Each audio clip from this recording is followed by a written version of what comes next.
Here we are at the Emery Hotel.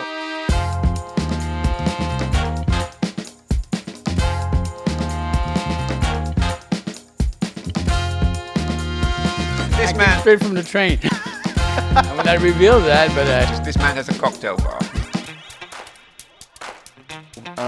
Sporting a certain watch today. Yes, we are. Right, well, here we are again, back before you knew it. Here we are at the Emery Hotel. We must be sure to mention that there are other hotels available, but we are at the Emery Hotel. And we have a view. We have George Bamford. And we have... Go on, introduce him. Benjamin from Piaget. Thank you so much for coming to After Hours. Good morning, Nick. Good morning, George. It's so good. It's so good. You look like you just come straight from a party, as always. This man. Straight from the train. I love this man. He is fantastic. At the major watch fair of the year, everybody else has kind of briefing rooms and breakout chambers and all the rest of it. And for sort of holding press conferences, this man has a cocktail bar. But it was a secret cocktail bar. Yeah. Well, I mean, not from the amount of people that were in it. I mean, it's fantastic. That's the culture of Piaget, no? From the 70s and the 60s. Always, Yves Piaget was always doing that, no? But it was the chicest and just one of those places that you wanted to go and hang out. It really was great, wasn't it? I love that. Thank you so much for coming to After Hours. We Thank feel you for having us. so pleased to have you here. The other thing is, I feel like we are all sporting a certain watch today. Yes, we are. Except mine's green. Yours is green. Mine is black, and yours as well. Mine's black. We're very, very lucky. We are. It used to be called the Black Tie, but now it's kind of got a very special name. Well, but it's not an official name, is it? Is it? It is. It is an official name. Okay, what's the official name? Andy Warhol watch. So did you clear that with the foundation? Absolutely. We Is that very expensive to do? I will not reveal that, but it's a, Well, I mean, I think it's it's a very- partnership we're very, very proud Very about. proud of. Very proud of. How much did it cost? I can't tell you. Oh, come on. Money well spent. Really money. No, really money well spent, because we all knew it's the Warhol anyway. And I Absolutely. love the secret name that it had. Now it's the official name. It's Absolutely. These watches have these wonderful nicknames as watches, and Well, it's certainly better than calling it the Hulk or the Smurf. I mean, but also the other thing is this design kind of embodiment of that kind of that time period. Well, it's a very clever reimagining of the original watch. The original watch wasn't very good, was it? It was Beta 21 caliber, wasn't it? Yeah, it was a quartz. It was very thick, by the way. Yeah, it was like wearing a kind of small electronic TV. white good. It was like wearing a small television or transistor radio. As they used to Exactly. be It called. was like those watch TV that you had on Yeah. the wrist from the 70s. But it was still nice, the design. But now, with obviously the automatic movement, it gets thinner and. This is one of the rare. This is like The Godfather Part 2. It's the remake that's better than the original. It's the sequel that's better than the original. But that Now we have as well plenty of different stones we can use with all the colors of hard stones. But that was one of the original things about the 7p and the 9p, wasn't it? Am I talking about 7p is correct? 7 piece. Yeah, I mean, they were so thin that it enabled you to actually make, for the first time, not in series, but in series, kind of. You were able to make a meaningful level of production of hardstone dials because you had that thinness. Absolutely, the thinness allowed to have a bit thicker dials and still to have And an just elegant watch. thick enough so that they weren't shearing and breaking in every dial you made. Yeah, because obviously they're more thicker than a metallic bracelet, and that's, I think, what Piaget is about, is that they used this know-how of ultra thin to do something new and not to do only ultra thin watch, but to add something with these color stones, ornaments, dials, which I think are still great. I mean, it's a today. great example of technology being at the service of beauty, really. Absolutely. I mean, it's one thing to be able to sort of beat your chest and say, I've just made the thinnest watch in the world until the next thinnest one comes along. But actually I've made the thinnest watch in the world and I've actually put it to good use is something different. Yeah, that's what we learn as well, I think, from Piaget DNA, is always try to do the extra mile and not only do a technical watch, but to use our technique to do a beautiful watch, and that's at the end of the day what people wear. I mean, what is interesting for me is that we talk about the DNA of Piaget and all this sort of thing. You've got 150 years, but actually the Piaget that I mean, they didn't even start making watches until what, 48? I think 42. Signing their own. Yeah, that's 42. But basically, the launch is 48, then the 9-piece 58. That's really the period where they really. So I mean, really, what we're looking at is a period, and even then they were just nice watches, weren't they, rather than identifiable. What was it in your view that really was it those hard stone dials, or was it? I think 63 was the hard stone dials. And that was the real moment of transformation. Like this differentiation and really a distinctive style that Piaget is about. That what they learned from there. But it's absolutely amazing to see the history of when you say 63, 64, and coming forward now to pick certain watches. And this is kind of you as the CEO of a brand, to look at the history, the archive that you must have of these amazing stone dials that, you go to any vintage shop and you see some beautiful, weird and wonderful as well, Piaget watches. How do you select something like the Warhol and bring it back? It must be quite a lot to kind of, because you look at this archive and you must be going, oh, this is quite a lot. Yes, there's a lot to be chosen from, but I think what I like in the Warhol is that it's totally not us that selected it. It's more the market and some collectors that really we start to see some special order coming along, and we say what is happening here, and it seems that a bunch of collectors from Monte Carlo, from Italy, and from England, start to collect them and to speak about it together, and that's really what we didn't expect. And then we analyzed, we spoke with because it was already in the collection, wasn't it? Yeah, it was relaunched already. It was relaunched about 10 years ago or something. 10 years ago in 2014. Yeah. But on a very low scale, and that's the one they were exchanging. So it was still in the collection, but not really put ahead. And what I like here in this collection is we're really chosen by those collectors. It was that one moment in the Monte Carlo boutique, was it, when the guy came in and ordered 12? Yeah, 10 of them, absolutely. 10. Yeah. And it was 10 different stones, and we put like one year to find the stones with him and all the different colors he wanted, and he still continued to buy, and then speak with his friends, and what our collectors are, and we're very happy that this watch is having this success. I'm really here doing for nothing in that. So now you don't do anything. That's why you had a cocktail bar at the stand. Do you know that was the great thing about Watches and Wonders? I said to Nick, or I asked Nick, I said, what should I go and look at? This was a couple of years ago. This was when this was the speakeasy that was your. Yeah, that was when you had this sort of the exhibition of the 10 watches. Yeah, exactly. Which was really impressive. And Nick, you said to me, you've got to go and see Piaget, and you've got to go and see in their speakeasy. You will just be mesmerised by the watches, and it was one of those things. I think it was the highlight of Watches and Wonders. This was a few years ago. No, it was last year. Last year. And Nick, you were. How soon? I was very keen that you went to see it, because it's not something that you would you were normally more technical and macho and all the rest of it, and sports car and riding. Doing a 27-mile run before you. 4 in the morning before you sort of. Trying my best for that, Nick. Yeah, I mean, I'm sort of barely getting to bed by then. Hello, good afternoon, sir. Hey, how are you? Nice to meet you. I would love a little cocktail. Absolutely. Gin-based? Gin-based, any preference? We are in aperitif time. Are you like something Negroni style? You. I can't wait. We have our signature cocktail. It's called Di Moroni. It's a twist on classic on Negroni. It's amazing, perfect for this time. May I make it for you? I can't Would you like wait. to try? Yeah. There we go. Our little selection of snack, please, sir. Thank you. How you like? It's made with sapling gin. Wow. It's our house gin. Basically, for every bottle of gin that we sell, they plant a tree in UK. That's amazing. So it's the best way to start. So we're gonna have just a little touch of gin, followed by coffee Americano vermouth. Oh wow. It's dry vermouth in this case, not sweet. Just for the freshness, just for the herbs. followed by a specific ingredients from Italy, which is Amaro Santoni, Oh my God. because Negroni is from Italy. Yeah. We are in UK, but we're gonna keep a little touch from Italy. Just rhubarb infusion, herbs, perfect.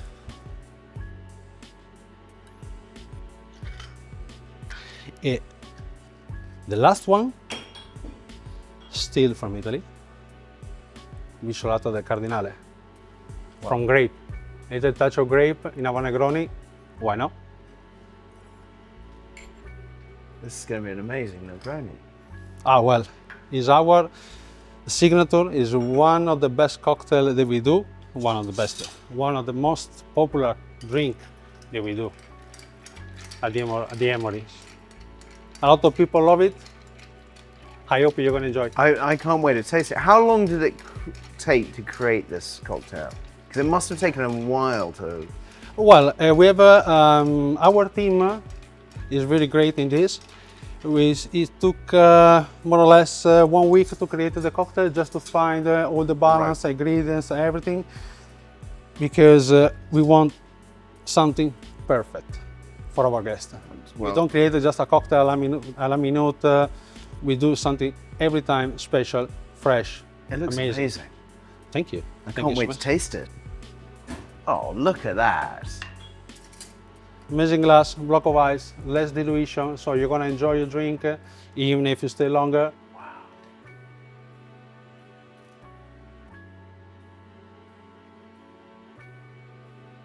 That's just, it's a beautiful glass and it just looks stunning in there. Oh, thank you. Thank you so much.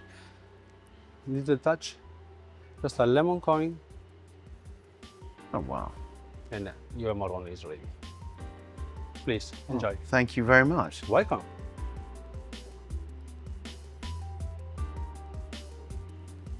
Delicious. Absolutely delicious. Fantastic. Thank you so much. The Emery cocktail. It's Absolutely. absolutely stunning. You're still out until all 6 in the morning, you are.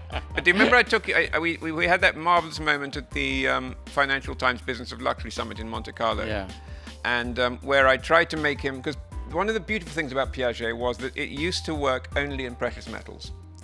And this was something that Yves Piaget, that's actually proper DNA that you choose to ignore. And Yves was always saying, the difference in Piaget, every watch is a work of art. We talk of serious production, but there's only 5 or 6, and Piaget never works in anything other than precious metals. And then you had that, what I thought was a pretty abominable watch, that took the name of the polo, the name of the great polo, and turned it into something, dare I say, banal?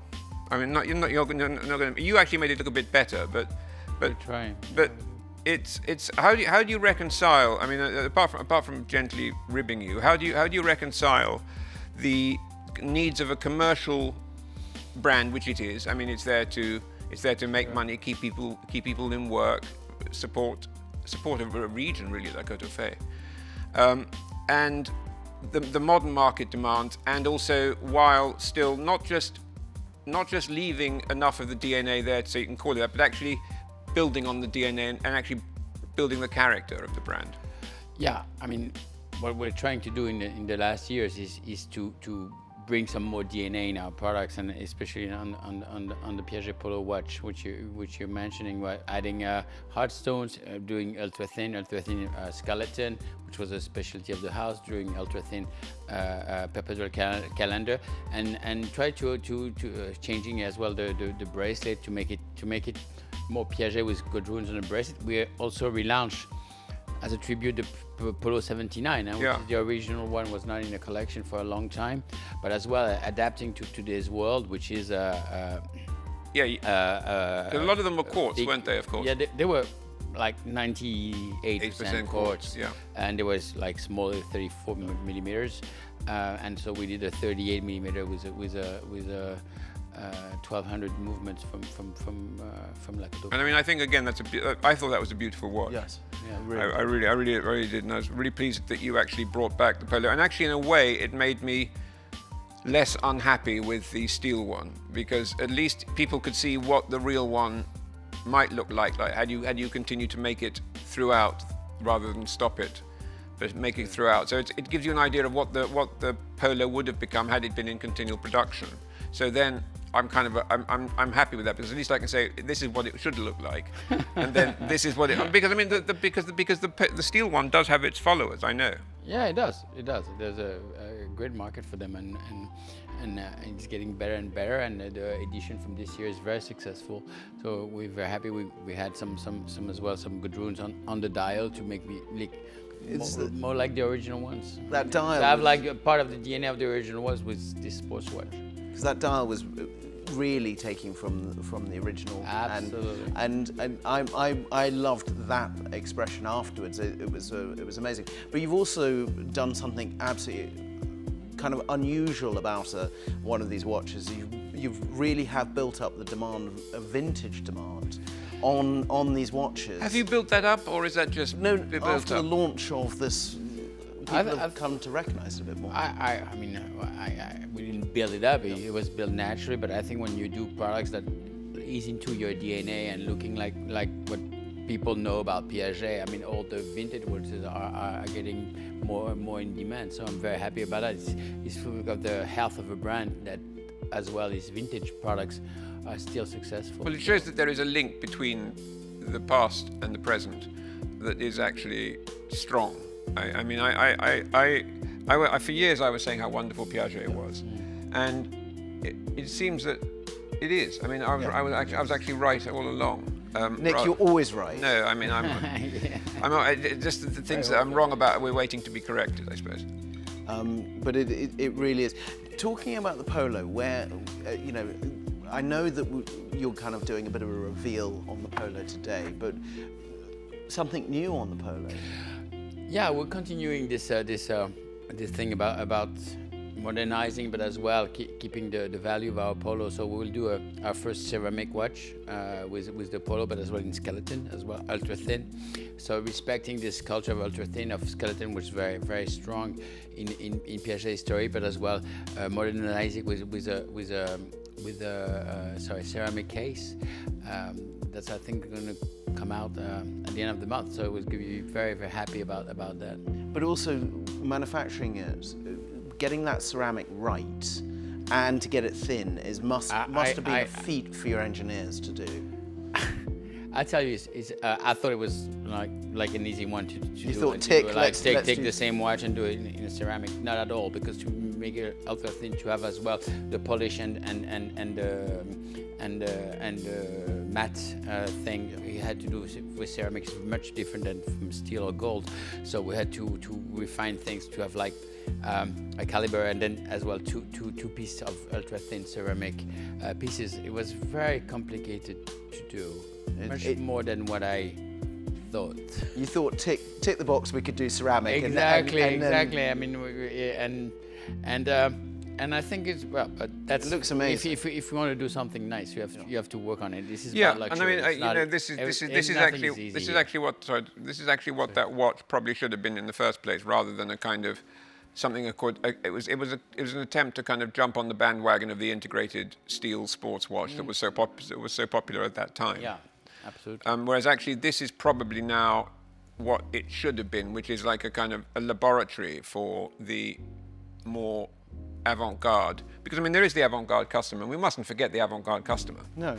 The avant-garde customer is, after all, very important, not to me, but to other people I know. And what else is going on? No, but you mentioned both so the Polo, but as well we have a very big news on the real Andy Warhol version, and I know you like it, both of you, so I'm very happy to tell you that it's a bit in advance, because it's a bit early, but I will tell you anyway. We have a white version of this with the Clou Paris. So it's the first time we do a Clou Paris on this watch, with as well a blue meteorite dial. Blue meteorite dial with the Vidmer pattern. That's going to be very nice. Vintage but modern at the same time. I think it's going to be a really, really nice watch. That's going to be a stunning. Yeah. So what else? So we will reveal as well the name Warhol to go out with this period, and it's our so good partnership with the foundation. Yeah, which cost you how much?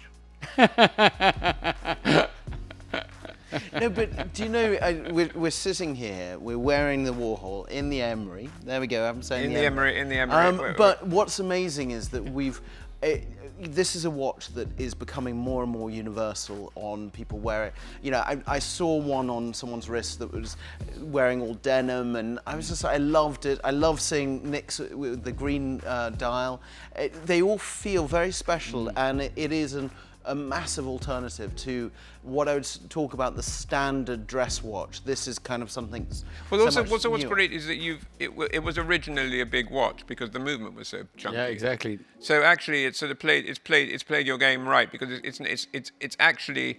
I don't know exactly what the dimensions are, but they're not dissimilar from the original in terms of. No, it's much thinner. It's much thinner, but it's about the same footprint. It's about the same footprint. But I'll tell you a little story about this watch. You know, I love this watch from the beginning and this design because it's like a sculpture, you know, with the good the lines and this pyramidal shape. But I didn't dare to wear. I thought it was like for dandy guy, gentlemen like you and me. I'm very classic also. And one day, a gentleman in the office tell me, try it on. I mean, take it. You know, in meetings you always exchange your watches. Say, take it on, take it home like for 2 or 3 days, and then come back home. And I thought my wife would tell me, I mean, who do you think you are? Do you think you're Nick or George or something? And she said, no, you look great with this watch. I love you with this watch. So I was very happy that. But it is a great watch. I mean, it is a proper classic. Tell me, why is Piaget so popular now, and what is right about the brand? Do you think? Is it because it's been so bad for so long? That, I mean, I wouldn't say that, but I think there's a conjunction of things. First, I think all the work that's been done with the team to rejuvenate the brand. I mean, to put back as well the classic, come back to the values and the DNA of this brand, which is joyful, creative, you know, from this 70s vibes.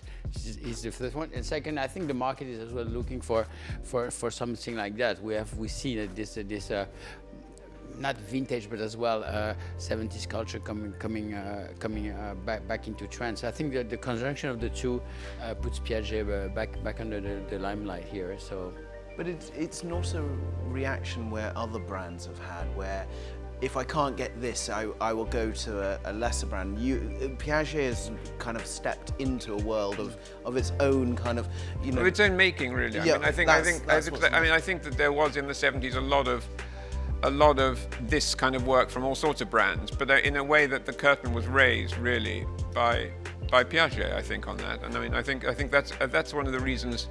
I mean, I think that the thinness of the movement really. That's why Rolex brought out the King Midas. Yeah, absolutely. Because it was their answer to these very thin movements that that worked. That didn't have to come back to be repaired and all this kind of thing. So the last thing you want to do is when you get out the door, it's different to come back. So it is an important thing. And I mean, I think other people did great watches in the 70s as well. But sure, I think it's fair to say that Piaget really did. I think I mean there was the 70s vibe for a lot of brands, but then there was nice watches obviously made by watchmakers. But I think Piaget continuously and I was like wider of that, and I think as well in terms of if Piaget know-how, social know-how as well gave this watch a matching element between the way they find the customers, this society was in this very party and joyful brand, and the creation from the time. I think there's what made Piaget great at the time. And what's making it great again? Make Piaget great again. Is this the conjunction of a very true parallel between the people they was targeting and the product they were creating, and the advertising. When you see the advertising made by Alberto Rizzo, you know, yes, which is a very James Bondy type of, you know, oh yeah, they were fantastic. Of shadows. You look at other brands were more classical on that. So there was a full package was very, very clear, and that's how I think the brand was You're so, right about so loved. the original marketing was so it was amazing. But you also have an amazing team now on the marketing. Well, I would hope you have an amazing team. No. But what I'm saying, it is that combination of a great team and great product. You've got it seems And great CEO. Let's face it. very well, of course. But you. It's like a proper CEO who says if it's a mistake, oh, the buck stops with me, and if it's a success, oh, it's the team. I mean, that's what they teach you in business school, to CEO school, and then they say also they don't teach you to put a cocktail bar in. Yeah, they don't. But what was that? I mean, for me, it's a coalition of various things. Because Piaget was very hard. I mean, Yves Piaget was very hard-working. I mean, he gave the impression of being a kind of party guy, but he was very hard-working. He was a very hard worker. He was a very good salesman. He was like a globetrotter, going to everywhere in the world to sell his watches and jewelry. I don't think things come without work and if you see as well, I mean, singers or people like that. I mean, it's not because they're enjoying that they don't work. So I think you have to have a conjunction, but you have to have like consistency, I think, and relevance to your brand, and that's probably what they had at the time, and what we try to find here with Piaget and with the team. And what's interesting for me is also that it's a jewelry brand, isn't it? And Yeah. that came about almost by accident, didn't it? The jewelry? The jewelry.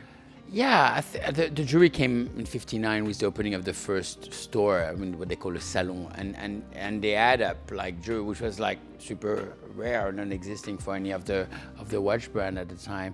But they want to complement, to have like as well ladies coming, and to have like this men and women buying their products. So. I think it was very interesting to do that, very darefull to do that already. And I think the collection and one of the most interesting collections is what they call the 21st century. Yeah, which collection. is amazing. We're still some way off achieving that level Exactly. of absolute craziness and creativity. And I think what they did here, and it was like this.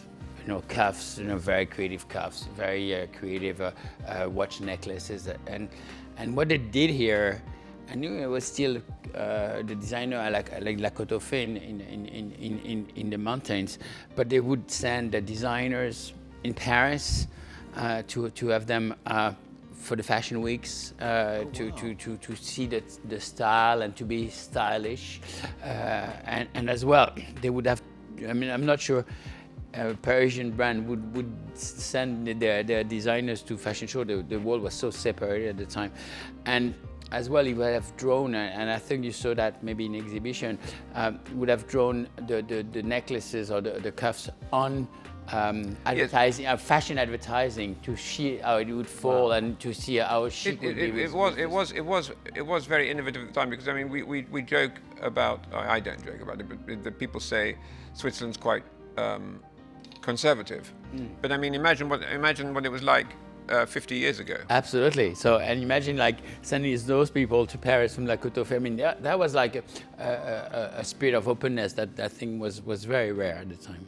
And what do you say is the signature of Piaget jewelry? What is it? I mean, well, I think it's the work of gold. Naturally. The maître chaîniste. Yeah, the machinist, the engraving and all this motif, which I think it's like make the gold, like from a material to really a creative thing. So all the chain, I agree. The aplat, the décor palace, all the decors that they can do in engraving. As well, the use of color stones. Yeah. It's almost in a way that the stars of the show are the hard stones and the decorative stones, and then the conventional gemstones are in a supporting act as being a frame or adding light or something like that. But Absolutely. the star, I mean, it's like that wonderful watch, the wonderful Warhol with the petrified wood dial that had the emerald baguettes on it, didn't it? Yeah. I mean, that was just the baguettes were there just to highlight the beauty of the stone. Yeah, I think what I like in here is a dialogue between gemstones and hard stones, and obviously in most of our jewel or jewelry watch we had them together, and I like this dialogue of hard stone material and precious transparent stones. I think there's a very nice conversation here in between those stones. And I love that. We were very lucky, or I was very lucky to see at GPHG when we were judging the dials and the stone and how it is displayed. Nick, as you said, it always felt like the gemstones are the ones that are almost the second fiddle to this amazing stonework that you've done on all of these watches, and this play of male to female watches. That's something I always am mesmerized because by. it's very difficult. Many brands, the jewelry brands, do watches, and many watch brands try and do jewelry, but it's very hard to master the two, I think. Well, master them meaningfully, you know. Cartier's obviously done it. Yeah, Cartier is doing very well. I mean, there's brands that they're doing. I'm not looking in what other brands are or judging what other brands are doing. I've tried to do our best to do that. But it's true. The culture of the mix of watches and jewelry in Piaget is so long. And when Mr. Piaget says a watch is foremost a piece of jewelry, I mean, when they launched the Polo, as you mentioned, it was square and it was like a bracelet. They wanted to do jewelry. When they launched as well those cuffs as well. I mean, is it jewelry? Is it watches? It's a mix of the two. And I think the natural culture of this brand is to do jewelry, watches as jewelry and jewelry as watches, and that's what I like. You did a very good exhibition in Paris, which was fascinating because it didn't. I mean, it brought a lot of beautiful watches together that you've never seen and that were wonderful, and it also brought a lot of the context. But it also had these marvelous objects. Now, I think we can have a proper scoop here that we're going to bring back the Piaget cigar cutter, aren't we? Yeah, I mean, thank you, had a great picture of this, and we are, thanks to your advice, we're working on something. I think those Gudrun objects that have the lighter and the cigar cutter that we bought from Roger Moore's collection. He used to be sold to Roger Moore. Yes, you had the matching cufflinks and cigar cutter. So you would be using that in the cigar room well, I mean, here at the Emery? it is again a sort of coalition of pleasure, which I know is what you quite like. Is to yeah, I think so. I think it was as well objects of people that enjoy life, enthusiasts, and it's really what it's very dynamic and joyful objects that yes, I mean I think it's using beauty to enhance the everyday. I mean that is one of the definitions of true luxury for me, is that I hate the word elevates because it's taken on a business connotation now, but an object that makes the normal things just that little bit better. And I mean, obviously for Piaget, very normal things is enjoying a cigar. Yeah. And we are here too. We're here at the Emery Hotel. At the Emery Hotel. On that note, thank you so much for coming. I'm very happy for that. This has been absolutely. Did we not miss were we not supposed to? Can we talk about the polo that you're making at the end of the year? We did. We did. No, not the ceramic. Oh, are we? I'm looking off screen. Are we allowed to talk about something else? I'm not sure. I don't know. I have to check on my. Oh, I love this that we were about to. Well, I mean, I was sitting here waiting for the big reveal, We've had two big reveals, Nick. You're wanting three. He wants all the reveal that we have in the box. What can you tell us about this grand finale to your 150th year? No, but that's would be 151 a year. So maybe we have 1 year to talk about it. Yeah, well, we're working on the Polo 79 as well as you mentioned. Wow. But because that's been such a great success, hasn't it? It was a great success. We were amazed about the success. I believed it would be very successful because I heard so much you gentlemen and others like wanting to redo this product, and I think I had as many as product managers as journalists or collectors.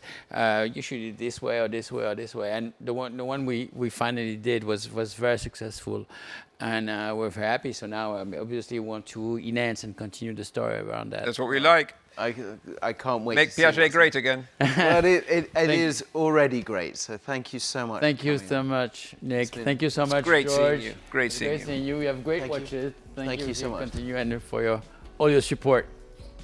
Well, that was good. That was absolutely amazing. Thank you so much for watching. We never found out how much he was going to, how much he paid the Warhol Institute, or what the special deal was at the end of the year. So he's very adept at parrying our questions so elegantly and so deftly that we barely knew that we were being avoided there. No, definitely not. But Nick, that was absolutely amazing. Thank you so much to the Emery for hosting us here. We are very, very lucky with the Emery in the cigar room, and also the cocktail that we did. Absolutely amazing. Like and subscribe to what? Yes, wherever the arrow or button or button but please do. Thank you so much for watching. And if you like it, tell your friend. If you don't like it, keep quiet. yes, exactly. Thank you so much, and we're out. Thanks a lot. Bye-bye.